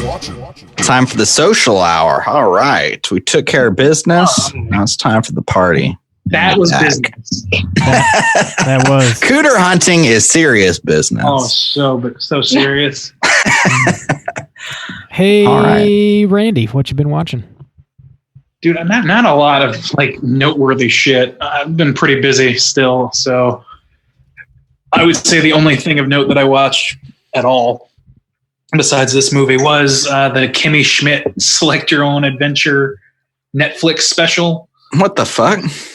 They did like they did Bandersnatch and all that stuff. Yeah. Something like that for Kimmy Schmidt, and basically made like a series finale for it. It seems like I only watched one season of that show, and it was fine. I always liked 30 Rock pretty good, and so watching another Tina Fey joint was good. I like the Titus character is fucking hilarious to me. But yeah, we did that, and it wasn't like quite as novel as it was with Bandersnatch, where I wanted to like see all the possibilities. I just kind of like, we went through it once, and that was good enough for me. It's a nice, fun little romp if you got like an hour or so to kill. Yeah. Otherwise, though, I mean, there wasn't a whole lot I was watching. Just a shit ton of YouTube was rolling while I was working. But other than that, there's nothing to speak of. All right. Becky, did you have anything else you wanted to add?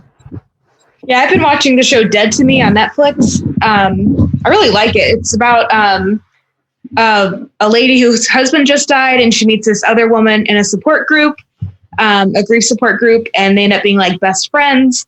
But there's some really dark secrets, amongst the two women that, just kind of like become more and more crazy throughout time. It's a dark comedy. Will Ferrell. Adam McKay and Will Ferrell produced it. Yeah. And it's got Christina Applegate in it, and the girl from Freaks and Geeks, the main character.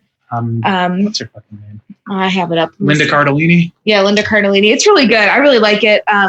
It's kind of a mix of like, I just finished Little Fires Everywhere. It's like that mystery part. It's also just kind of funny and super dark. So it's good. It's kind of a light watch with, a whodunit feel. So, but who did it the whole time. So. Whoa. Yeah. So it's like he done it. Yeah. And who's going to find out? So. That's always like, that's like cottage industry since the era of Pretty Little Liars grew up. It's just shows about women keeping secrets, terrible secrets. Yeah. But it's good. And then I've also been playing a lot of Roller Coaster Tycoon 2 on Steam, which has been fun. Nice. So when I'm unemployed in a month, I will make my living live streaming my roller coasters for everyone to see. So, or you could just help out. Now, all the skills that you gain, you could be a theme park manager. Yeah, I mean, I've got skills. I know where the people get tired. I know. How to make sure rides don't crash. And that's a booming field right now. Yeah. Theme parks. So, yeah. So that's pretty much it. Nothing too crazy. Yeah. Cool. Juice, what you been watching? I started watching the new docuseries, The Last Dance, that's on Netflix. It's about Michael Jordan and the Bulls, mostly like the last season where they were all together. I think it was 97, where it was like Scottie Pippen and Jordan and Rodman and everything, and that coach. And they kind of teased me a little bit, though, because I started watching it, and I watched the first 2 episodes, and I was really into it. They're about 50 minutes apiece. And then they're like, oh, you can't watch the rest of it right now. We'll release like 2 episodes a week or something for a couple weeks. And I was like, you sons of bitches. I was shaking my fist to the TV. It's like, I hope this is not their new format where they're like, oh, we'll give you a little bit and you got to keep coming back in a couple weeks. I think that's actually produced by ESPN. Cause I don't think that's on our Netflix. I think it's just airing weekly on ESPN. Really? Yeah. Interesting. Okay. Yeah. Okay, well, it's on my Netflix. Woo! Sweet. So I was watching that. It was really interesting because I know who Michael Jordan is, but I don't know any of these finer details, like about the drama that was going on with like the GM and stuff like that. It's interesting to see one of these iconic legends in his time, like being criticized, or like the problems that were surrounding it and stuff like that. Watching some of the footage, though, man, he was pretty incredible. It's, I don't know, it's interesting to see from just a different perspective. But I was really digging that, and I can't wait for it to be finished up. And then also I finished up playing BioShock 2. And I was able to play the DLC for the first time. So I played BioShock 2 a couple times, but never played the DLC Minerva's Den. And it was really interesting because it was just like covered a different aspect of the world. They're like computer systems, and it's got that old aesthetic. So it was really cool. The computers were like as big as the room and stuff like that, old tapes and stuff. So I really enjoyed the game, playing it again, and then the DLC for the first time. And that is something I'll be reviewing on the YouTube as well. So I'll be diving into BioShock 3, which is BioShock Infinite, which is in the sky. It's no longer in the ocean or whatever. So I've played it, but it's been a while. So I'm excited to jump back into that too. But yeah, the BioShock world is really interesting place. I know they talked about making a movie for a while, but I kind of hope they don't. I don't think they'd be able to do it well. There's a lot of evidence to that end. Yeah. So, but yeah, that's about it. Bob, what have you been watching this past week? Let me tell you. You watched The Invitation, that's for sure. I did, yep. And you can hear me talk all about that over on Horror For You. I also watched a movie called The Unholy from 1988. It was put out on Blu-ray by Vestron. It was a first-time watch for me. It's about a priest who's like summoned to New Orleans to reopen a church in which the two previous priests that worked there were murdered on the altar, like very brutally, but they never solved the case. They don't know who killed these priests. And the new guy rolls into town, and of course he is tempted in various ways, and we pretty much just get to see whether or not he gives in to his temptation. And there is, of course, this like succubus demon that comes into play. And overall, there's like some pretty great practical effects.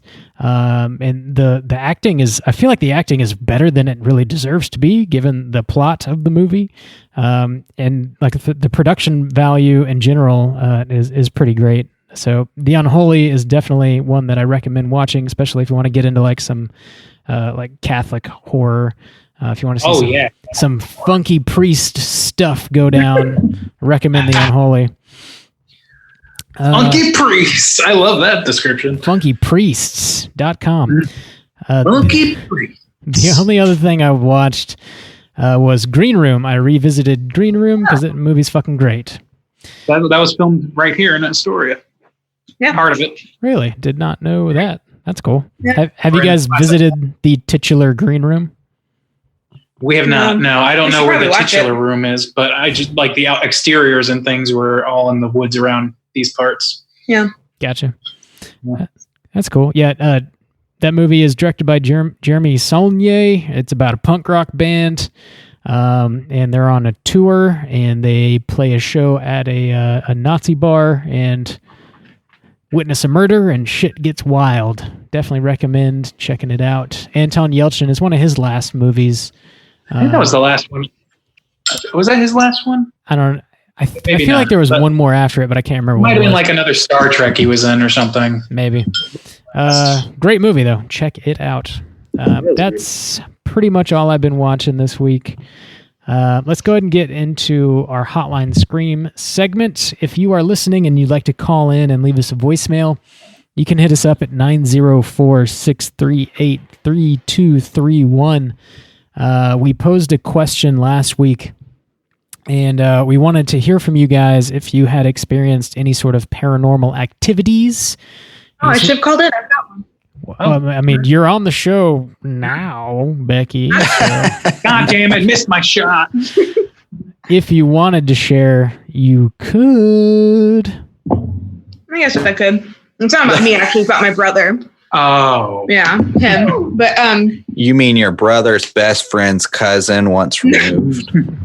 No. Well, so it was a long time ago. When my brother was 3, he was diagnosed with cancer.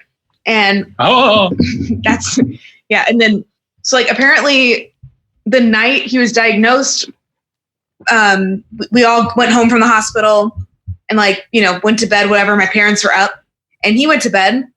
When he came out of bed and he came to my mom and dad who were sitting in the living room, and he's like, "Mom and Dad, there's this man sitting in the corner of my ceiling." And my mom and dad are like, "What? Like they were freaking out. And he's like, he's eating peppers out of a jar and he's saying everything's going to be okay. And Tommy Boy or some like nickname. And my dad like freaked out and he said, Grandpa Tony said everything's going to be okay. And it was my dad's grandfather. Holy shit. Who like my dad's big memory of him was like eating specific peppers out of a jar. Oh my God. So that's nuts. Yeah. Man, that's one of the best ghost stories I've heard. Yeah. But I mean, my parents like, they don't believe in ghosts, but they were like, it was fucking crazy. And he was 3. Like, it's not like my dad was like, let's sit here, son. Let me tell you about my grandpa. Yeah. And he ended up being okay, I guess. Yeah, he's fine. So like, that was crazy. He's wow. With quotations. No, I'm kidding. It was totally like bizarro nuts. He has a weird fascination with peppers now. Yeah, he just eats lots of peppers. Cool. Damn. That's all I got. Yeah. Thanks for sharing. That's pretty wild. We got 2 voicemails here. They're both from Julia. Let's go ahead and hear what Julia has to say. Start with the long one. Yeah. Hi guys, Julia B calling here to answer your question about having paranormal experiences. When I was younger in middle school in a house in Pennsylvania, I'm pretty sure that house was fucking haunted. It was the middle of the night. I had some siblings and we had a cat at the time, and I shared my room with my sister. She wasn't in the room, and my cat was definitely not in the room. It was like in the middle of the night, and I was just laying in my bed trying to go to sleep. I don't really remember how the experience started per se, but I was I remember being kind of on edge and freaked out. And I was just laying there, just trying to go to sleep. And all of a sudden I felt these like presses. It's like if you took like a cat, if a cat walks on you, it's kind of like that amount of pressure in a small area like that. It wasn't very heavy, but it was like a press on my foot near my ankle, and it started on like my right side. And it just started coming up my body. And I pulled the covers over my head real quick as soon as I felt like the second one. And it was about the pace as if a cat was walking on you. But again, there's nothing in the room. And I definitely could see there was nothing there. My sister, cats were not in there. And I just held the covers over my head and started on my bottom of my right foot and went all the way up from my leg, all the way up my leg, up to my chest. And it was just slowly, like systematically, every second or 2 seconds, I would feel another very light press, and then it would go away. And then another light press, and it would go away. And it was undoubtedly like a physical sensation. I wasn't sleepwalking, or I wasn't dreaming, or I was definitely awake for this. And it went all the way up to my chest, and I was terrified. I pulled the covers down, and there was fucking nothing there. But I was convinced I was going to die. That's how scary this experience is. Like, I got goosebumps right now thinking about it still. And I thought I was going to die at that moment. The most terrifying thing that has ever happened to me almost in my entire life. My husband, of course, does not believe in ghosts. I do believe in ghosts, so that like freaked the shit out of me. So he's convinced that I'm just full of crap and that maybe didn't even happen, or that my cat was walking on me or something. But a cat has 4 legs. It wasn't like that. It was like as if there was one leg just pressing on you all the way up my body real slowly, and I just had the covers pulled up, and oh man, that freaked the crap out of me. So yeah, that's the scariest experience, paranormal, in my opinion, that I've ever had in my entire life. Want to thank you guys for all that you do. I fucking love your podcast. It has me cracking up, especially Randy on the switchboard. I tend to agree with you guys most of the time on a lot of movies and video games and anime that you all watch and review. So I really like to use you guys as a litmus test for what is considered like good. Oh, she got cut off. Becky said, oh boy. Oh boy. Oh boy. I'm going to let her finish up real quick with her follow-up. Okay. Hi guys, Julie B here. I should have known I was going over time and that was going to cut me off there. I was just wrapping up saying thank you so much for all you do. Love you guys. Have me cracking up. And I hope you guys are staying cool, staying safe during this quarantine, and keep chilling, guys. Looking forward to the next episode. Thank you. That's crazy. It almost sounds like sleep paralysis or something. Yeah, it sounds like the nightmare. Happening and you can't get rid of it, like wake up from it. That's crazy. But you are awake at the same time. Yeah, one-legged ghost cats, man. The fucking bane of my existence. I can't stand it. One-legged. Actually, it's not. We are here to believe you, though. So yeah, here to believe you. That's like, it's so specific, like how, like, it's like the ghost pepper story, the ghosty eating the peppers. Yeah. Like, it's so specific, like how, Yeah, if you were gonna like imagine it or make it up, it seemed like something more general, like definitive, like a cat. Like, it was four legs, but to be like, no, it's just like just one pressing thing or whatever. You're like, oh shit, super bizarre. Yeah, very specific. It's crazy shit. Thanks for sharing your story with us, Julia, and also please don't feed into Randy's ego anymore. He's already buck wild with that fucking switchboard. I love being incontinent. I love being incontinent. I love being incontinent. Incontinent. I fucking love that. I love it. If you guys have after not, you were just bitching about the switchboard, Bob, you love it so much. If you're listening, and it was a marriage to the beast. If you're listening and you haven't seen the Key and Peele skit, Continental Breakfast, look it up on YouTube. You won't fucking regret it. It's hilarious. Horror fans definitely need to check that shit out. Yes. Hello, Davis. So again, if you're listening, you want to hit us up and leave us a voicemail, you can call in at 904-638-3231. Do you guys have any questions you'd like to pose for this week? Which of the three beggars are you? Grief, despair, or pain? We're going to do a BuzzFeed quiz about which three beggar you are. Yeah. You can tell us your craziest sex story since we got stillborn. I like that one. Craziest. Yeah, tell us about your experience cutting your clit off. Remember, we're not here to kink shame, so that's right. Or just say it's like your friend's story, but it's really yours. But that's fine. Yeah, my best friend, he did this really weird thing. He went into some little boy's room with some peppers and climbed up the wall and was hanging from the ceiling. And then I be smoking. Oh my god, that's terrible. That's terrible. Just terrible. We might kink shame you a little bit. No. We'll kink razz you. Kink razz, maybe. Not shame. Well, yeah, you can do that. Also, I'd like to hear, like, if there's somebody out there that has listened to this and just like really, really digs Antichrist, I'd like to hear your perspective on it. Like, what makes you dig this movie? Your 3-minute perspective. 3 minutes. Rob wants a straw man to take down, so please provide your body. Also, way to save your praise for the end. It's a almost guaranteed way that we will play both your voicemails if all the praise is coming. So. Way to go, Joe. Good move. And flattery. You guys are the best. I love you. Randy on the switchboard. Name my child for me. We will name your child for you if you want. If anybody wants us to name your child. It won't be flattering, but your kid will grow up with character. Lots of That's the guarantee of straight chilling.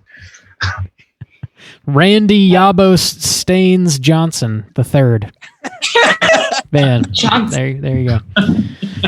We can name their last names too. That's great. Kid's name, it's like something ridiculous. That kid's gonna have character. That kid's Elon Musk. Oh yeah. It's like K12 or something, or X12. X-A12. Yeah. Something like that. Crazy. Way to win, Elon. Way to win. That dude is going to make a RoboCop that kills people soon, guaranteed. Actually, it's illegal because they said like you couldn't, like the AE, like on the legal birth certificate in California, you have to use like, you can't use symbols or crazy shit. Yeah, so really that's out the window. Yeah. In his grave. That's gonna do it for us here this week at Straight Chilling. We're gonna be back next week with a brand new show. We're talking about another Patreon pick. This one was chosen by our boy Dharmic. We're talking about a movie called The Girl with All the Gifts from 2016. I believe it's currently up on Netflix, so it's pretty easy to find. I'm interested to check this one out. Never seen it. I've heard a lot of good things. Have you guys seen this one? You familiar with this? No, I've seen the trailers, but I have not watched it. And yeah, it looks intriguing enough. Yeah. For sure. I'm curious. Dharmic chose it for a reason. So right, yeah, cool. I'm excited to watch. Becky, thank you so much for joining us this week and sharing your perspectives. Thanks. It was fun to be here. It's fine. Next time we have a really gruesome vagina mutilation scene, we'll make sure to get you back. Make sure to give you the old ring-a-ding. The old ring-a-ling. The girl 16 gifts or whatever. She's missing one. She's missing one. Missing just the one. Sweet. Until next week, please rate, review, and subscribe to us on iTunes. You can follow us on Twitter at STR8_chilling, on Instagram at Straight Chilling Podcast. You can send us an email through our website, straightchillingpodcast.com. If you want to join our Slack channel, hit us up on any one of those social media outlets, and I'll send you a link to join the Slack channel. We talk about the movie of the week, we talk about horror TV, music, news, anything and everything we want. Join us for Joe Bob Briggs' live watch party this Friday at 9 o'clock. Keep an eye out for Justin's video game reviews on YouTube's. And I think that's about it. Until next week, as always, all you mother truckers, please keep chilling. Yep.